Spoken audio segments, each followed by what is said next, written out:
صحابہ و اہل بیت کے عنوان پر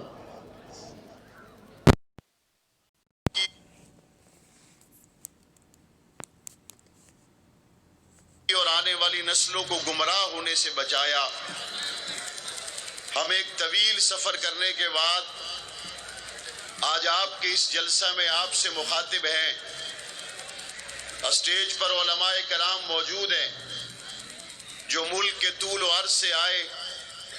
کوئی شک نہیں اب راستے بہتر ہیں، سواریاں اچھی ہیں، لیکن میرے سامنے وہ منظر ہے جب ایک پرانی گاڑی اور ٹوٹے پھوٹے پاکستان کے وہ راستے اور سفید ریش علامہ علی شیر حیدری شہید رحمت اللہ علیہ کبھی ایبٹ آباد کے پہاڑوں میں، کبھی گلگت اور بلتستان کے علاقوں میں، اور کبھی کوئٹہ اور بلوچستان میں، غرض کراچی سے لے کر کشمیر تک انہوں نے جس دعوتی انداز کو اختیار کیا، جس مشن حقہ کی ترغیب کے لیے اور دعوت کے لیے اپنی زندگی کا حصہ صرف کیا، اس کے احساسات اور اس کے اثرات آپ نے علاقوں میں دیکھے ہوں گے۔ میں مسجد نبوی میں علامہ علی شیر حیدری شہید رحمت اللہ علیہ کے ساتھ بیٹھا ہوا تھا۔ دور سے ایک شخص جس کی داڑھی سفید تھی، سر پر رومال، اور ہمیں پہچانتے پہچانتے قریب آیا اور علامہ علی شیر حیدری شہید رحمت اللہ علیہ سے بغل گیر ہوا، اور اس نے اطمینان کے لیے دوبارہ پوچھا، بتائیے آپ مولانا علی شیر حیدری ہیں؟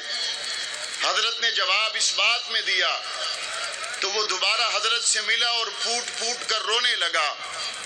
تھوڑی دیر کے بعد جب اس کی آواز میں ذرا ٹھہراؤ آیا تو پوچھا کہ تم کیوں رو رہے ہو؟ اس نے کہا آپ نہ ہوتے ہم تباہ و برباد ہو جاتے۔ پوچھا کہ وہ کیسے؟ اس نے کہا میں رحیم یار خان کے علاقے میں رہتا ہوں۔ میں نے 1992-93 میں ایک کانفرنس میں آپ کی تقریر سنی تھی، اور میری 2 بیٹیوں کا رشتہ گستاخ صحابہ کے ساتھ طے ہو چکا تھا۔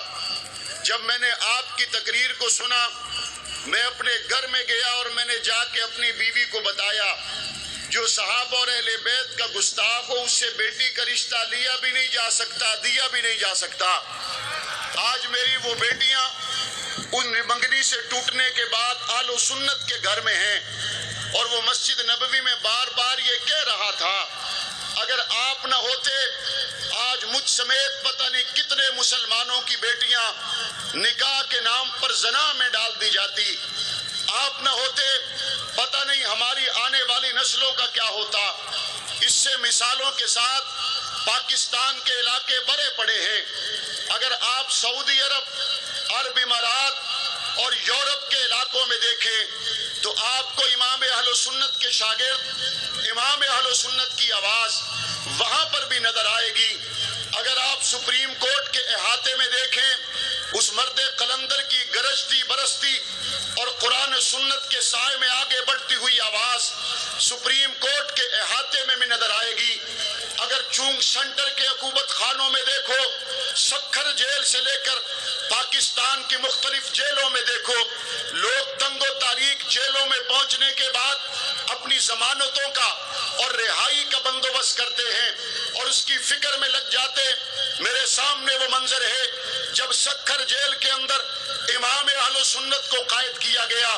قرب و جوار کے علاقوں سے تعلق رکھنے والے علماء کرام سبق پڑھنے کے لیے کال کوٹڑی میں جایا کرتے تھے۔ جب قائد شہید کو تنہائی میسر آئی، پڑھنے پڑھانے کا ماحول نہیں تھا، تو پورا قرآن مجید خود حفظ کر کے کال کوٹڑیوں سے باہر نکلے۔ یہ وہ زندگی ہے جو میرے اور آپ کے لیے مثال ہے۔ قائد شہید کی شہادت کو عرصہ گزر گیا، زبانی باتیں نہیں، یہ ان کی دعوت ہے، یہ ان کا اخلاص ہے، یہ ان کی فکر ہے، یہ ان کی طلب ہے کہ آج ان کی شہادت کے بعد ہم نے دیکھتی آنکھوں سے دیکھا جن پاکستان کے ناپاک سیاستدانوں نے میرے شہید قائد کو پابند سلاسل کیا تھا، ظلم کا نشانہ بنایا تھا، میرے شہید قائد کی آواز کو دبانے کے لیے اوچھے ہتھ کنڈوں کو اختیار کیا تھا۔ آج کراچی سے کشمیر تک دنیا حیران ہے ان بڑے جیلوں میں کیوں ڈالا جا رہا ہے؟ ان بڑے بڑے فرعونوں کو کال کوٹریوں کے اندر کیوں دھکیلا جا رہا ہے؟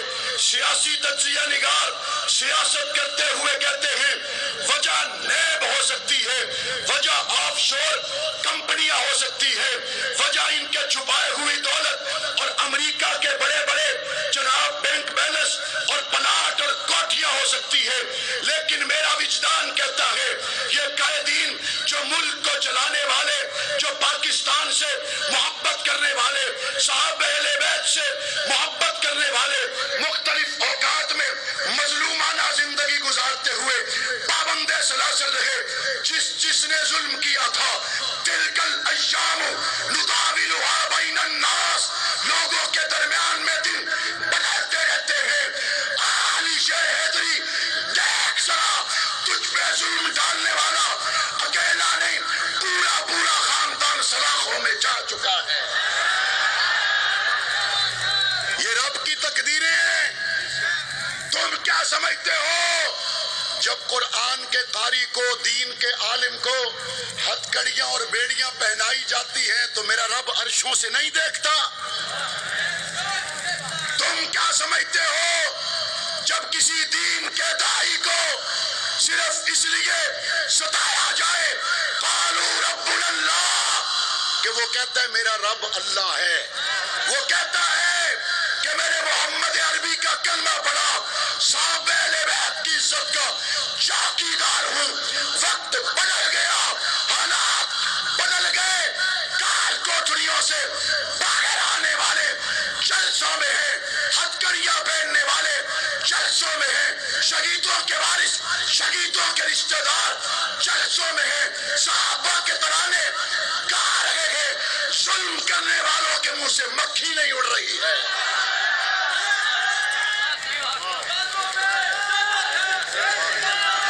ساڈی پنجابی چ کہندے نے سناؤ کی بھا وکدی ہے؟ کیا کہتے ہیں؟ کہتے ہیں سناؤ کی بھا وکدی ہے۔ اور ایک کہنے والے نے کہا میرے ساتھ جو ہو جائے ہو جائے، میری بیٹی کے ساتھ احتساب کا معاملہ ذرا نرم کرتے تو اچھا تھا، میں اپنی بیٹی کے معاملے میں غیرت مند ہوں، اتنا چھوٹا سودا کیا، تجھے اپنی بیٹی کی عزت کی نظر آئی، ہمیں صدیق اکبر کی بیٹی کی بات کی ہے، تم نے اپنی بہنوں کی بات کی ہے، اپنی بیٹیوں کی عزت کی بات کی ہے، تیری بیٹی اپنی جگہ صدیق اکبر کی بیٹی کے لیے جالے قربان کی جا سکتی ہے، اور کر بھی چکے ہیں، پیچھے تو نہیں ہٹے، اور زبانی باتیں نہیں ہیں، زبانی باتیں نہیں ہیں۔ سنو، نعرے بہت سونے لگائے، نعرے بہت سونے لگائے، دعوے بہت سونے کیے، صدیق کی نوکری میں یتیمی کسی نے کاٹی ہو تو سامنے لاؤ، نعرے بات نے لگائے، دعوے بات نے کیے، لیکن حضور کی آل کا نام لے کر ہتھکڑیاں اور بیڑیاں پہننے کے بعد آج بھی وہی بات کی ہو تو صدیق کے غلام ہے، اور ہم بدگمانی کسی کے بارے میں نہیں کرتے، آج بھی اخلاص کے ساتھ گنبد خضرا کی عزت کی بات کرنے والے، آج بھی اخلاص کے ساتھ صحابہ اور اہل بیت کی بات کرنے والے، تم آگے چلو، اخلاص پر رہو، پھر قائم رہو، تمہارے جوتے کی خاک میری آنکھ کا سرما ہے۔ لیکن میرے اکابر نے پنجاب کے جلسوں میں کہا، آپ نے سنا ہم تو گزر آئے اور تم نے تو ابھی شروع ہی کیا تھا تو ختم ہو گئے، ارے چلو تو صحیح، آتے ہیں، بتاتے ہیں، روتے ہیں۔ میں نے کہا رونا مت، رونا مت، گھبرانا مت۔ کہتے کیوں، کیا ہوا؟ میں نے کہا دیکھو، نبی کی عزت پہ کٹ مرنا عین ایمان ہے، صحابہ کی عزت پہ کٹ مرنا عین ایمان ہے. اور اگر بات ایمان سمجھ کر کی تھی تو پھر گھبرانا ایمان کی علامت نہیں ہے. جنہوں نے ناموس رسالت کی مقدس چھتری کے نیچے جلاؤ گھراؤ کیا، توڑ پھوڑ کی ہے، ملک میں قتل و قتال کیا ہے، ہم ان کی مذمت کرتے ہیں، لیکن داد دینی چاہیے. 30 سال تک عظمت صحابہ کا جھنڈا لہرایا، نہ قتل و قتال کی ہے، نہ راستے بند کیے ہیں. پرامن تھے، پرامن ہیں، پرامن رہیں گے، لیکن پرامن رہنے والوں کے ساتھ ایسا تو نہیں کیا جاتا. پرامن رہنے والوں کے ساتھ ایسا نہیں کیا جاتا. پرامن رہنے والے ملک کے محافظ ہیں، پرامن رہنے والے نظریاتی اور جغرافیائی سرحدوں کے محافظ ہیں. انڈیا کی طرف سے وار ہوگا، صدیق کے نوکر تیار رہیں گے. ایران کی طرف سے وار ہوگا، صدیق کے غلام تیار رہیں گے. افغانستان اور اسرائیل کی طرف سے وار ہوگا، صدیق کے غلام تیار رہیں گے، بار بار رہیں گے. پاک پیغمبر کی عزت کا پہرا دینا ایمان ہے، پاکستان کا پہرا دینا ایمان ہے.